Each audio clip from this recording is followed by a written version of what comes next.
Assalamualaikum warahmatullahi wabarakatuh.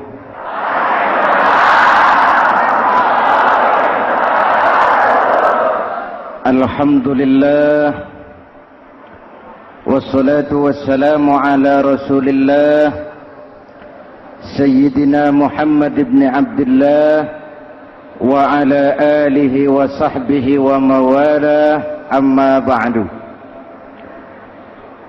Hadirin hadirat ma'asyiral muslimin yang saya cintai, Ramadan adalah madrasah, sekolah, tempat di mana kita banyak sekali belajar tentang hidup dan kehidupan,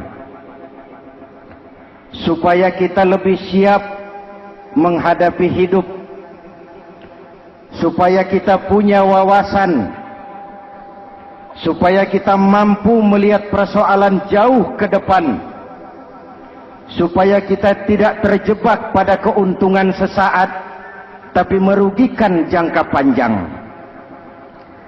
Malam ini saya ingin mengajak kita semua melihat kurikulum Ramadan.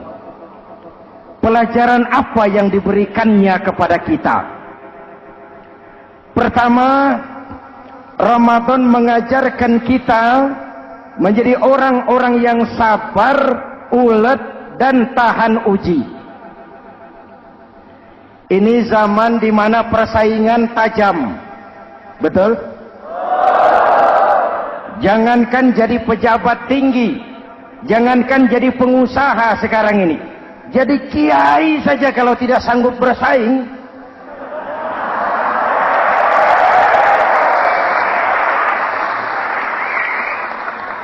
ini bahasa kasar tapi jujur.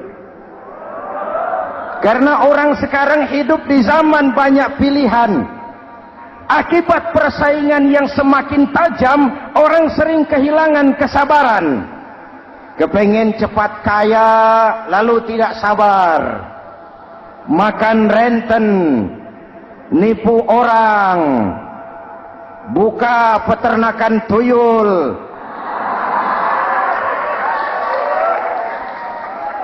korupsi. Sekarang ini kan lagi santer Bulog Gate jilid 2.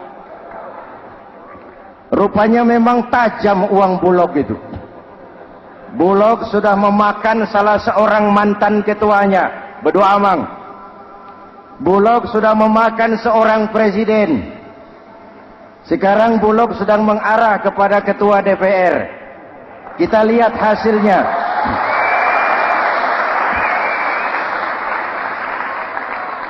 Tentu saja kita prihatin, karena kita tahu ekonomi kita sedang sulit. Hutang melilit leher, tetapi pada sisi lain kita melihat enak saja uang mengalir puluhan miliar untuk sesuatu yang tidak terkait dengan kepentingan rakyat.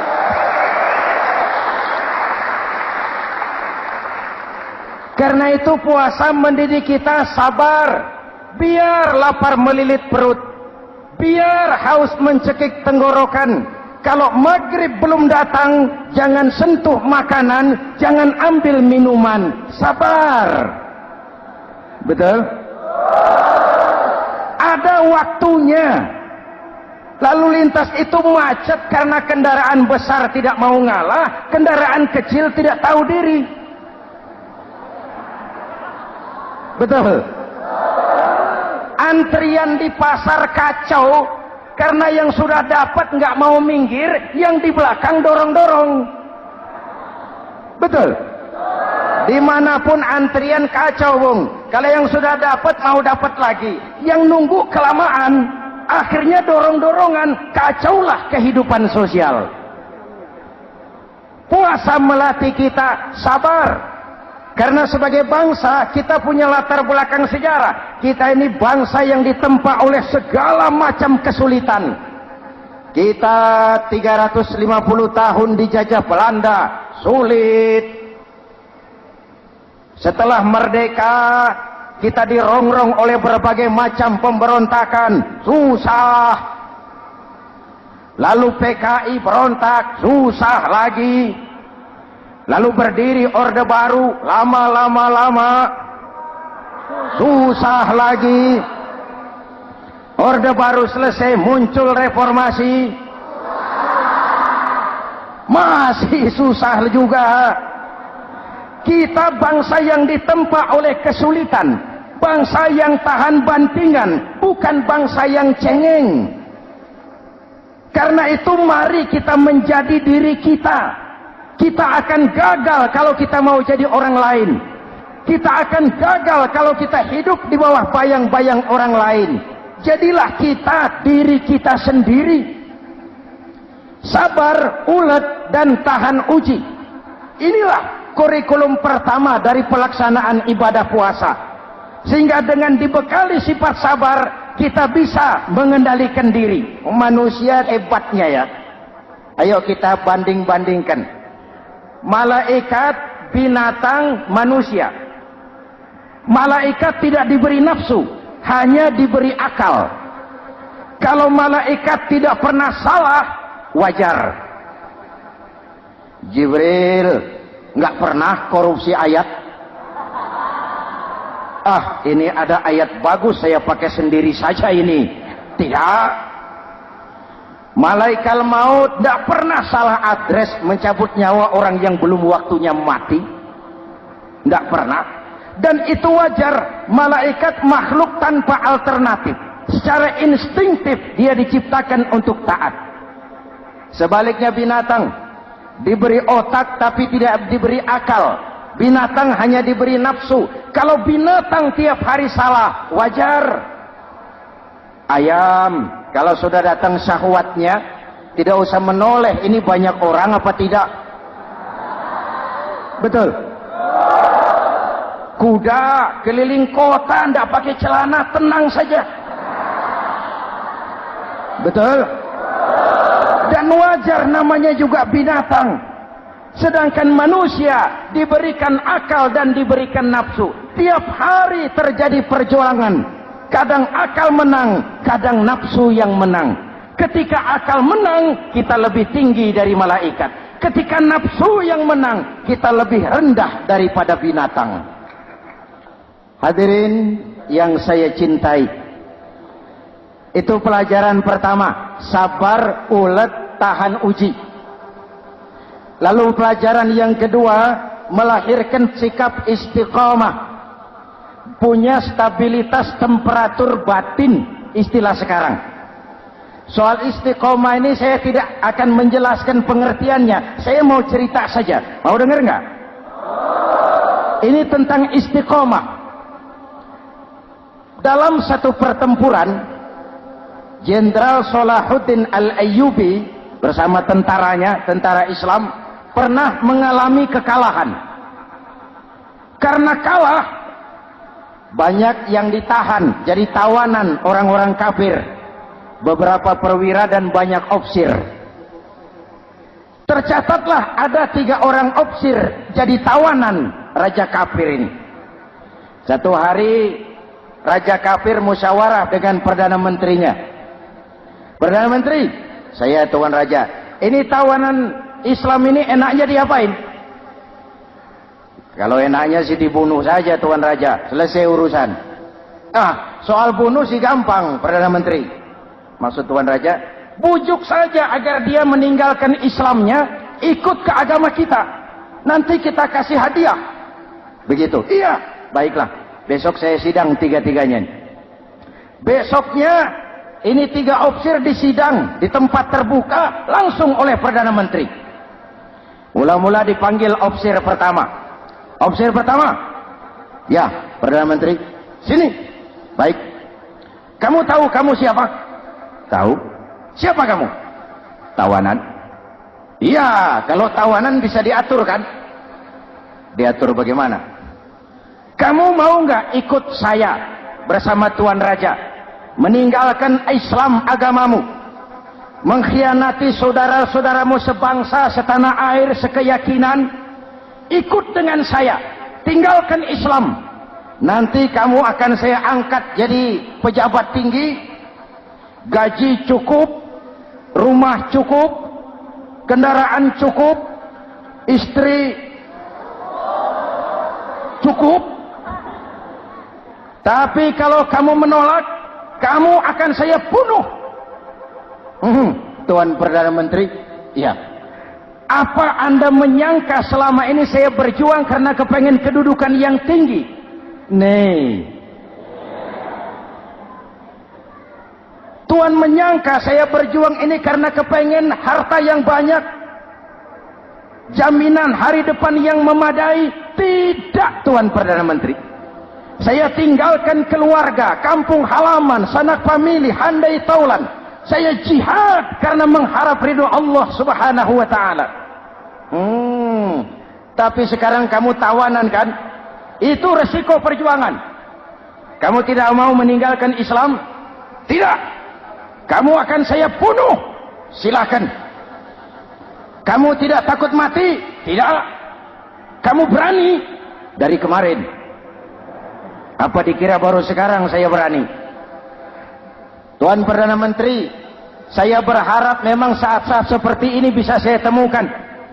Ibadah saya sedikit, sholat saya kurang, puasa saya kurang. Barangkali dengan jihad saya bersimbah darah, mati di tangan Tuhan, Allah akan mengampuni dosa-dosa saya dan saya dapat tiket untuk mencapai keridhoannya.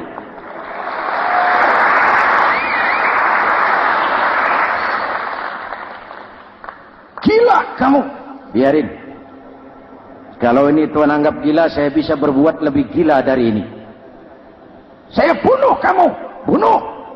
Algojo dipancung, dia.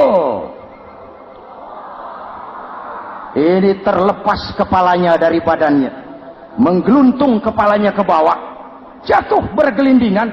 Itu kepala lepas dari badan, ngaji, baca ayat Quran. Sampai Perdana Menteri bingung. Minggir. Ini ada kepala ngaji.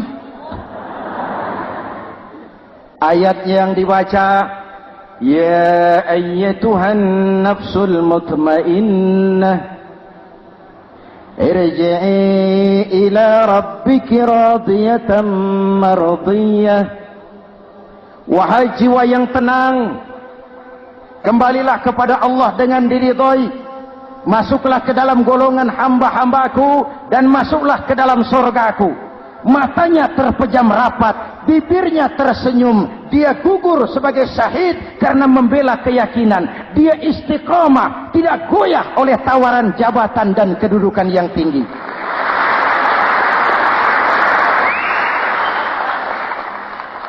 Perdana Menteri geleng kepala, dasar orang Islam. Panggil officer kedua. Officer kedua, ya Perdana Menteri. Kamu sudah lihat temanmu yang barusan? Sudah. Mati kan? Mati. Kamu bagaimana? Mau tetap berjuang untuk Islam atau ikut kami? Jabatan tinggi, kedudukan tinggi, rumah tinggi. Bagaimana? Atau mau mati seperti teman kamu barusan? Sudah kamu pikir? Sudah, Perdana Menteri. Sudah apa? Sudah, jangan banyak omong. Maksud kamu apa? Saya sudah tidak sabar mau nyusul teman saya yang barusan itu. Saya tidak bayangkan bagaimana disambut oleh malaikat di surga, disambut oleh para bidadari di surga, menggapai ridho Allah. Oh, Perdana Menteri, sudah jangan banyak omong. Kalau mau potong saya. Perdana Menteri bilang ini lebih gila dari yang pertama itu. Yang pertama masih mau diajak ngomong, ini malah langsung minta disembelih. Ayo, Algojo, potong. Potong lagi. Dia terpisah lagi kepalanya dengan badan, jatuh ke bawah, menggeluntung, ngaji lagi. Ayatnya yang dibaca, wujuhun yawma izin nadirah ila rabbiha nazirah.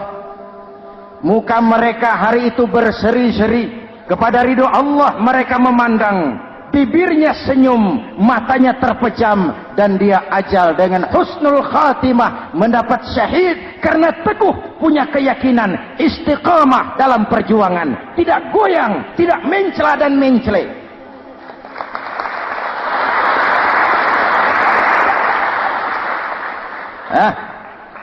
Opsi ketiga, sini. Siap, Perdana Menteri. Kamu sudah lihat nasib 2 orang teman kamu? Sudah. Mati kan? Mati. Kamu mau seperti dia? Oh, tidak, Perdana Menteri. Saya tidak mau mati. Daripada matikan lebih baik hidup. Kamu mau ikut saya? Mau, Perdana Menteri. Mau. Gaji besar, rumah besar, kendaraan besar, istri.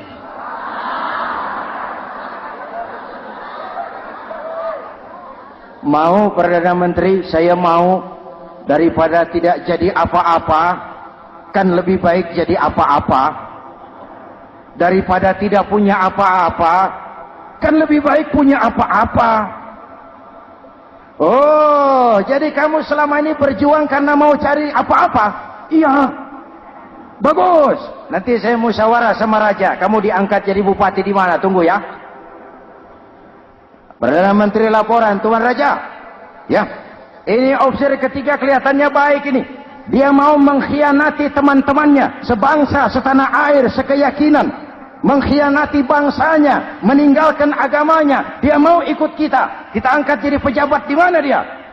Raja senyum. Oh, soal angkat mengangkat sih gampang, Perdana Menteri. Cuma saya pikir-pikir opsi ketiga ini kok tegel-tegelin. Kok sampai hati ya? Temannya sendiri, seiman, sekeyakinan, sebangsa, setanah air, dikhianati karena mengejar jabatan, harta, kedudukan. Orang itu, Perdana Menteri, kalau sudah mau mengkhianati saudaranya sendiri, apalagi orang lain.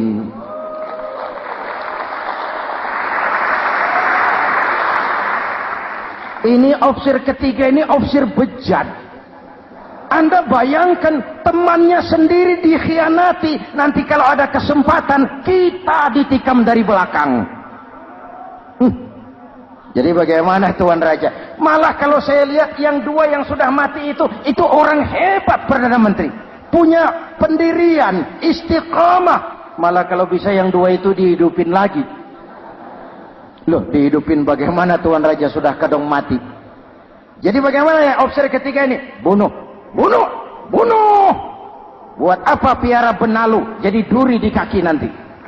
Bunuh. Baik, Perdana Menteri kembali. Opsi ketiga, siap Perdana Menteri. Saya jadi bupati di mana? Bupati.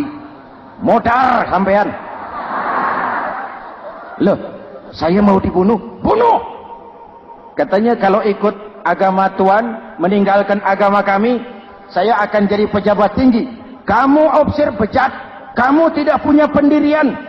Saudaramu sendiri seagama kamu khianati, apalagi orang lain.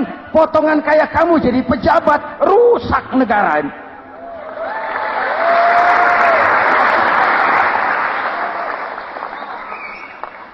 Hadirin hadirat yang berbahagia, saya lanjutkan cerita ini. Nanti kesimpulan diambil sendiri-sendiri. Jadi saya mau dibunuh, Tuan Perdana Menteri. Ya, kamu mau dibunuh. Tidak jadi pejabat. Tidak. Kamu bejat. Bejat kok mau jadi pejabat. Nanti juga kalau kamu jadi pejabat, paling kerjamu memperkaya dirimu sendiri. Paling banter keluargamu dan golonganmu. Rakyat tetap saja tidak terurus.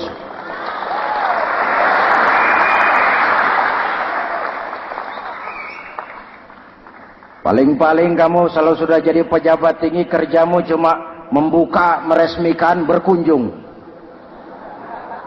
Berkunjung, meresmikan, membuka. Membuka, meresmikan, berkunjung. Lah kapan kamu ngurus rakyatnya? Bejat kamu. Jadi saya dibunuh. Bunuh. Iyalah, kalau mau dibunuh ya saya bunuh. Tapi saya mau Islam lagi ah. Terserah, mau Islam lagi mau tidak, kamu tetap akan dibunuh. Iya, saya mau Islam lagi. Ayo cepat. Iya Pak, saya mau syahadat dulu. Cepat. Iya Pak, asyhadu macet lehernya. Ayo cepat. Iya Pak, asyhadu tidak bisa mengucap syahadat. Ayo cepat. Iya Pak, asyhadu tidak tuntas mengucap syahadat, golok algojo keburu sampai di lehernya. Diam. Darah mancur, pisah kepala dengan badan, menggeluntung ke bawah. Ngaji lagi. Dia bekas santri, masih bisa ngaji. Cuma ayat yang dibaca lain sama dua temannya tadi. Ayat yang dibaca, afaman haqqa alaihi kalimatul azab, afaman haqqa alaihi kalimatul azab, afa anta tunkizu man finnar. Ini ayat yang dibaca. Orang yang memang sudah dapat vonis akan mendapat azab, bisakah kamu menyelamatkan dia dari neraka? Bertahun-tahun berjuang di bawah bendera Islam untuk kejayaan Islam. Di akhir hayatnya dia tergoda oleh kedudukan dan harta, oleh jabatan dan pangkat. Ia bergeser, imannya rapuh, hilang istiqomahnya, ditinggalkan agamanya, dan dalam keadaan begitu dia mati. Dia su'ul khatimah. Na'udzu. Hadirin, apa guna saya ungkapkan ini? Mari kita belajar. Perlu stabilitas temperatur batin. Saya sering katakan, berapa banyak orang waktu di bawah teriak-teriak, berantas korupsi, ganyang korupsi, sikat korupsi, cuma karena belum dapat kesempatan. Begitu dapat kesempatan, korupsinya lebih gila dari yang dia teriaki. Betul? Waktu di bawah rajin baca ayat kursi, dapat kursi, lupa sama ayat. Betul? Betul? Ini yang memerlukan sikap istiqamah, konsisten. Hanya dengan semangat seperti ini, maka kita tidak akan goyah oleh tantangan yang bagaimanapun beratnya. Hadirin yang saya muliakan, Allah berjanji, orang-orang yang beriman kemudian beristiqamah, tatanazzalu alaihimul malaikatu alla takhafu wa la tahzanu, akan turun kepada mereka malaikat seraya berkata, kamu tidak usah takut, kamu tidak usah sedih, Allah akan memberikan pertolongan kepada orang-orang yang istiqamah. Ayo kita tetap istiqamah melaksanakan ibadah hanya kepada Allah Subhanahu wa ta'ala. Nah, yang ketiga, ikhlas. Allahumma laka sumtu, untuk engkau saya berpuasa. Orang mau puji atau tidak bukan soal, orang mau lihat atau tidak bukan soal. Kalau sudah berbuat, yang penting karena Allah saja. Keikhlasan itu, kalau amal kita adalah jasad, ikhlas adalah ruh. Saudara, hari Jumat jam 9 pagi sudah berangkat ke masjid. Apa tidak bagus? Bagus. Sarungnya baru. Samarinda kelas BHS. Sajadah tebal. Tasbih panjang. Jam 9 sudah berangkat. Iya, padahal sholat jam 12. Betul. Apa pahalanya besar? Nanti dulu. Itu berangkat jam 9 itu maunya apa? Pameran sarung? Atau di dekat masjid ada janda? Atau apa? Disinilah peran keikhlasan. Keikhlasan itu bukan kata. Malah kalau kita, saya ikhlas loh, biasanya tidak ikhlas kalau sudah ngomong begitu. Ikhlas itu amalan batin. Puasa ini menyelamatkan kita dari penyakit riya. Saya ingatkan Al-Ghazali bilang penyakit dua macam, penyakit zahir dan batin. Bedanya apa? Pertama, penyakit zahir yang punya lebih tahu dari orang lain. Tapi penyakit batin orang lain lebih tahu dari yang punya. Kalau kita punya kanker darah tinggi, kita tahu, orang lain tidak. Tapi kalau kita sombong, hasut, dengki, orang lain kadang-kadang lebih tahu dari kita yang punya. Betul? Yang kedua yang dahsyat, sehebat-hebatnya penyakit zahir cuma merusak dunia. Penyakit batin merusak dunia, menghancurkan akhirat. Ginjal mati, darah tinggi mati, tumor mati, kanker mati, leukemia mati, tapi tidak berakibat akhirat. Tidak ada penduduk neraka ditanya, kenapa kamu masuk neraka? Tumor, Pak. Tidak ada. Tidak ada. Sehebat-hebatnya penyakit zahir cuma merusak dunia, tapi penyakit batin merusak dunia, menghancurkan akhirat. Sombong, penyakit batin, di dunia dijauhi orang, di akhirat neraka tempatnya. Kikir, penyakit batin, di dunia dijauhi orang, di akhirat neraka tempatnya. Betul? Maka Al-Ghazali heran, kalau diserang penyakit zahir kita panik, cepat-cepat cari dokter. Tapi kalau diserang penyakit batin kita tenang-tenang saja. Padahal penyakit batin merusak dunia dan lebih hebat lagi menghancurkan akhirat. Maka puasa melahirkan keikhlasan. Agar di dalam melaksanakan ibadah cuma kita dan Allah saja. Inilah jiwa dan semangat yang sekarang ini pun sudah mulai menjadi langka. Semuanya karena akhirnya yang subur mental pencilat. Sumuhun dawuh, pasukan kulunuun, barisan asal bapak seneng, pasukan kumaha juragan wae, organisasi oke bos. Kita miskin dengan orang-orang yang punya prinsip, yang berani berkata ya terhadap yang benar, sanggup berkata tidak terhadap yang tidak benar, apa dan bagaimanapun resikonya.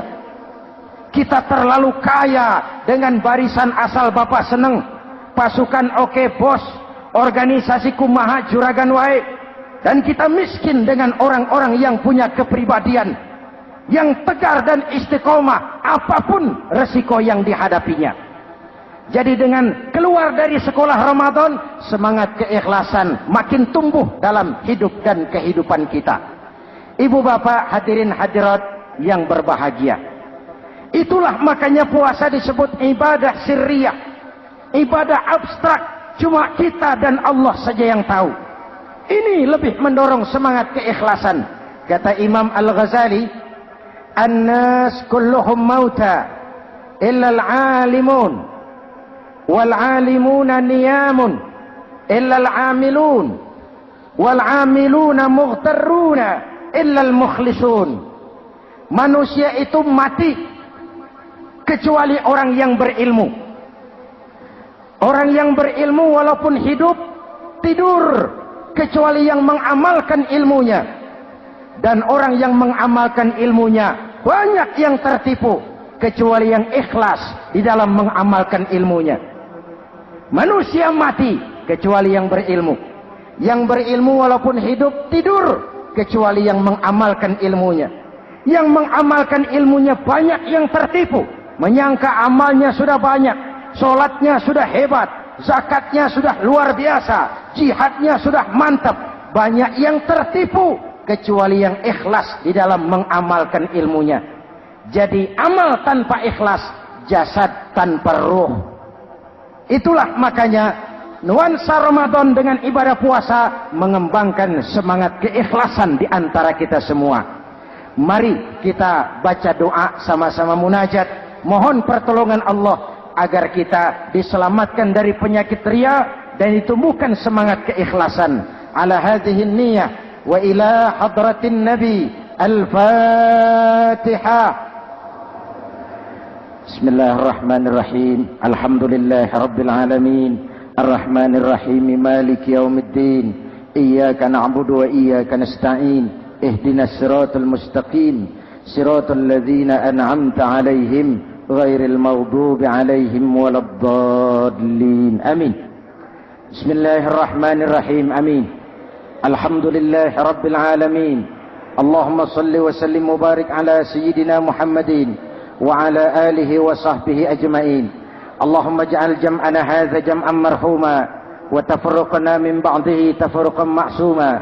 اللهم اجعل جمعنا هذا جمعا مشكورا وتفرقنا من بعضه تفرقا مغفورا. اللهم اجعلنا من السعداء المقبولين ولا تجعلنا من الأشقياء المردودين.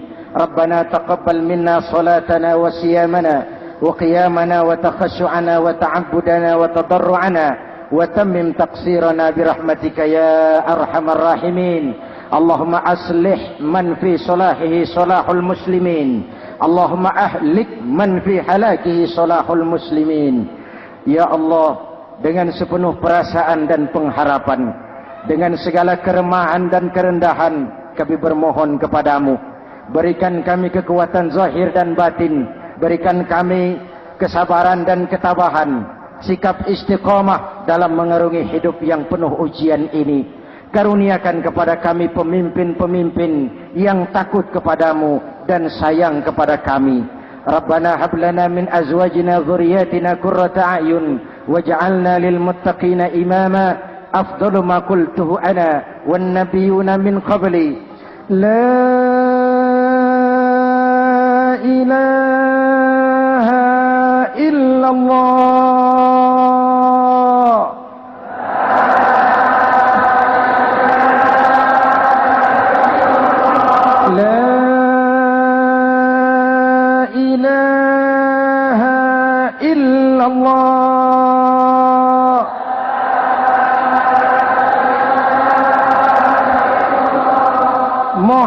Muhammadur Rasulullah.